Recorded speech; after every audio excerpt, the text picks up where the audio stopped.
Today I'm just going to discuss the last section of the SCCM channel. So this is called administration.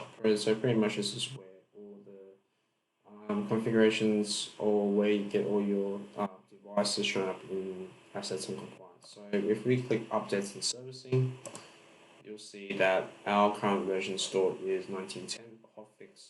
Our latest release is configuration manager 2002. So that's the public release. And we've got the features here, which is pretty much just all the general stuff. Majority of this pre-release stuff is turned off, but we've enabled it because we want to test some further stuff in there. We've got the hierarchy configuration, so this is pretty much all discovery methods for clients, push, boundary groups, users, devices, servers, and so forth. So with discovery methods, we've got the Active Directory for us. So pretty much if you read right here, it pretty much talks to the active, just all the forests that we have right here. So that's all set up anyways. We've got the group, which is finding groups. So all these groups actually point to just the name as SCCM OU, which actually sits in. So if we go down to the local AD, we go to users and groups, and scroll down to see SCCM. This is all the groups actually show up here. We've got the system directory, which pretty much lists all the containers for known as local and subdomains, and students.local as well, and any other domains that we have, including SAE as well. We've got user as well. User has the same functionality as well, and that's all set up correctly. We've got heartbeat discovery. So this is users. This is quite useful for our SCCM clients, and this is how they get the policies and everything they need. Boundaries, we've got different types of boundaries in place, and I'll just give you a brief overview. So we've got IP subnet, Active Directory sites, IPv6, and IP address range. So we don't really use IPv subnets. It's not for best practice, not recommended. Active Directory site is best, as well as IP address range. So I'll give you one from New South Wales, for example, and just by searching New South Wales, you can see quite a lot of sites. And if we want to be specific on boundaries, we'll probably put Hyde Park, for example. Probably not. Sydney. So Sydney will pop up quite a lot of stuff, but there's different regions. So there's SA as well, there's New South Wales, so all these boundaries are set up. And how do you think they all relate to boundary groups? So if we want to go for one of these locations here, so if we click on that, you can tell it's based on this site systems, no site systems, but there's boundary group based on this boundary group. So on-burn boundary group. So if I go on-burn boundary group, and I can see there's 4 member counts. There's actually an IP address range from that IP range. So all these IP address range, and you got the Active Directory sites. So this all comes in play when you actually re-image a device from SCCM. If you don't have these boundary sites, you will have massive issues, and there'll be problems down the track. We don't use Exchange server connectors, nor do we use database replications or file replications. It's not really. I have tested myself, but not really in our infrastructure that we really needed. We've got the Active Directory for us, which are pretty much all these domains.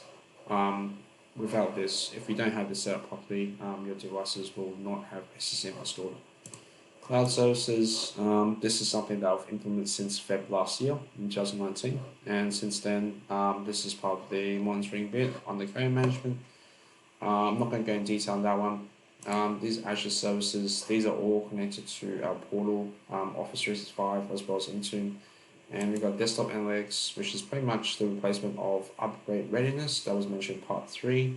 We've got cloud management gateway, which is our gateway for code management, and we've got the Lambda store, which is where our end users get their applications, and that all talks back to software library.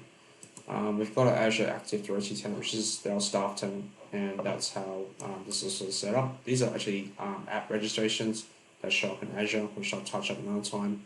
cloud distribution points are no longer available. This is actually a legacy app or legacy setting in here. We use Cloud Management Gateway, which is pretty much configured on all end user devices. If you go control panel, and I'll bring this up anyways, I'll bring up mine. And if I go to configuration manager, and I go to network, and if I go to settings, you'll see right here that you can see that's using nanotest and nanotest cmg nanotest.com, and it's using proxy followed by an ID. So this actually talks to that on VPN or not. So you can tell that the connection points on here is actually pointing to Cloud DP. And with our clients that are they're working from home, and they're going to VPN, they connect to this DP. If you're on co-management or Intune and your device is co-managed, your device will be seeing this device.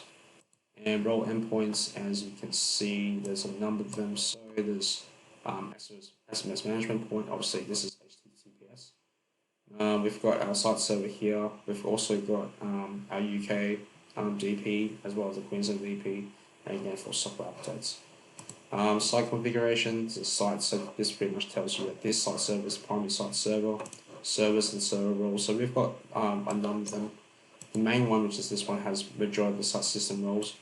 With Azure AUR, with Azure DP, you've got the Cloud Management Gateway. So obviously this serves as the Cloud Management Gateway point.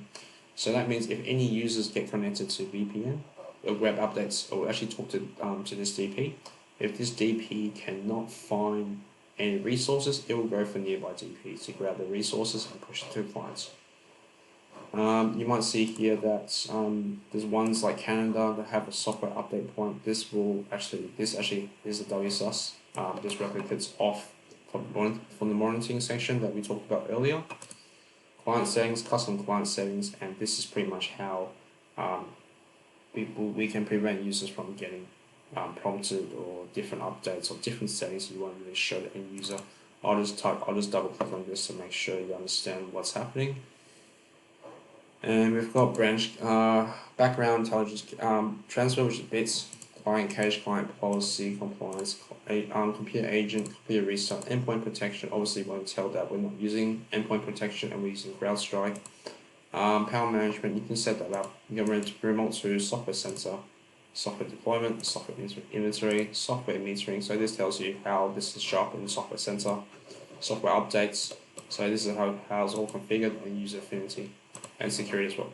So with security, this is broken down into different security groups in HQ, and this is how everyone logs onto the console.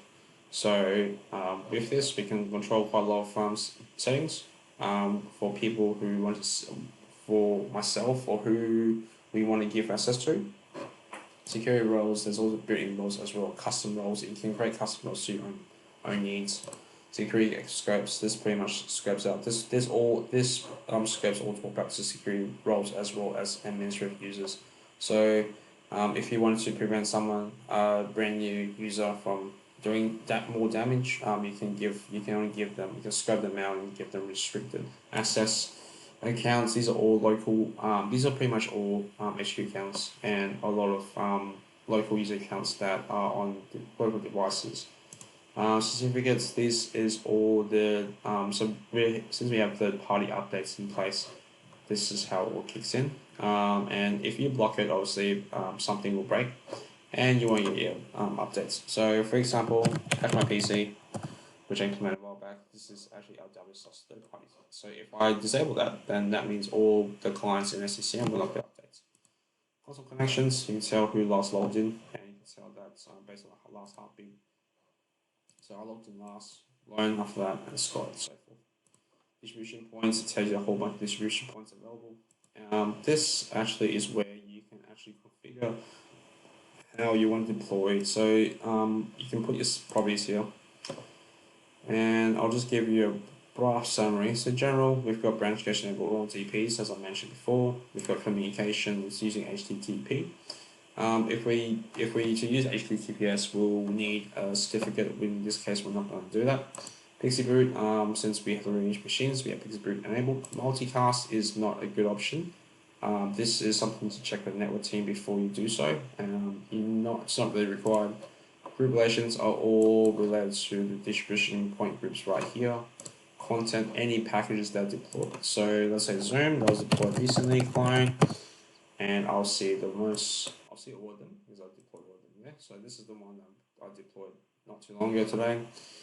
Got content validation, so any packages so when a package gets distributed, the DP goes to the site server, say, hey, I've received this package, but with the scheduled date is only 2 weeks, I'll put it down to one day just to increase it a bit. Boundary groups is what was mentioned up here in boundaries. So right there, so that fits in nicely right there. Schedule, we've actually opened for all priorities, so it doesn't matter if your package is low, medium, or high, you'll still get kicked in. But we do have rate limits, and normally most times we put pulse mode. So pulse mode is just to limit the network issues, so we don't get bombarded by the network team saying that we've taken up the speed, poor distribution. We don't really use this at all, and security as well. Next, we're going to talk about distribution point groups. So we've got all cloud DPs. So if you double click, you'll see that these DPs are cloud DPs. This one's actually based in the US. So this one, so if users in the UK connect, they'll connect to this DP and will grab whatever updates. If it doesn't have the updates, it'll go to this DP to grab what updates it has. And then if it doesn't have any of the updates from all the cloud DPs, it'll go to different DPs to grab what it needs. So all the cloud DPs are all here, and all of them are listed in that group. And then last but not least, we've got migration. This migration is only used when we actually migrate from one site to another site. So if we, for example, we want to build a brand new SCCM server, we want to migrate them from this current system to another one, we'll use this process. The management insights, this just gives you an overview a definition on what you want. It's pretty good information. There's more to come introduced in 2002, but that I will show that another time. Thank you.